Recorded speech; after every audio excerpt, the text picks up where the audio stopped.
Bisan pa man sa taliwa sa pandemya, wala gihapon magpapildi ang mga opisyal sa kagamhanan sa lalawigan sa Subo nga gipanguluhan ni Gobernador Gwen Garcia.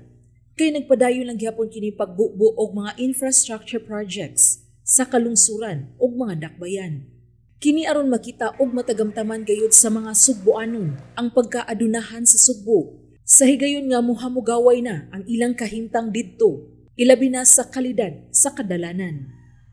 Matod ni Deputy Speaker Pablo John Garcia, karong mga panahona, iyang nakita nga way sama kadaghan sa infrastructure projects ang gidala sa Kapitolyo ngadto sa kalungsuran ug mga dakbayan, ubos dinhi sa lalawigan sa Subo. Halos gituyok na tanan ni Gobernador Garcia ang kalungsuran ug mga dakbayan aron subhan ug inagurahan ang road concreting projects nga iyang gipasugdan niadto pang 2019 sa iyang pagbalik sa Kapitolyo, isip gobernador sa ikaupat nga termino. Karong ulahi lang mokabat sa 122 milyones pesos ang kinatibuk ang balor nga gibubo sa Kapitolyo pagpasimento sa kadalanan sa unom ka mga barangay sa lungsod sa Barili.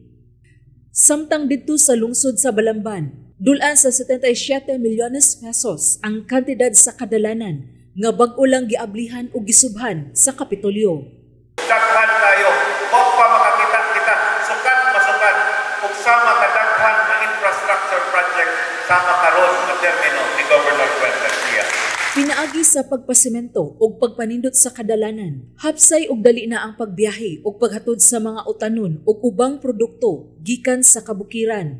Dili na usab maglisod ang mga estudyante ug mga magtutudlo sa pagbiyahe padung ngadto sa ilang mga eskwelahan.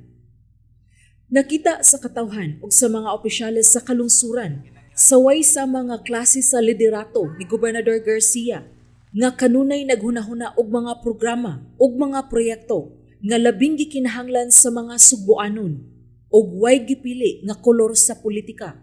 Kung maghisgot usab og mga programa, anaa usab ang Sugbusog nga nagtudlo sa mga Sugboanon nga mananom og mga utanon ug herbas alang sa kahimsog sa ilang panglawas.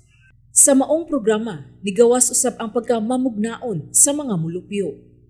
Anaa usab ang Sugbo Negosyo nga nagtabang sa mga pamilya nga makabangon o makasugod sa ilang panginabuhian, pinaagi sa paghatag og puhunan gamit ang cards nga mo'y ipakita uban sa need list aron mapalit ang ilang mga panginahanglanon.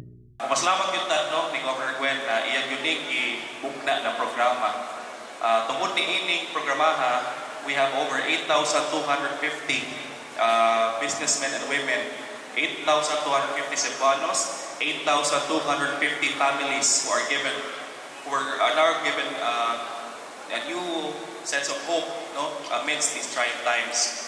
Karong bag-o lang, gilunsad usab sa Kapitolyo ang bag-ong programa nga mao ang Enhanced Countryside Development. Tumong niini nga mapalambo ang tinubdan sa supply sa pagkaon sa probinsya aron mahimong self-sufficient ang Sugbo ug dili na moangkat sa ubang mga lalawigan.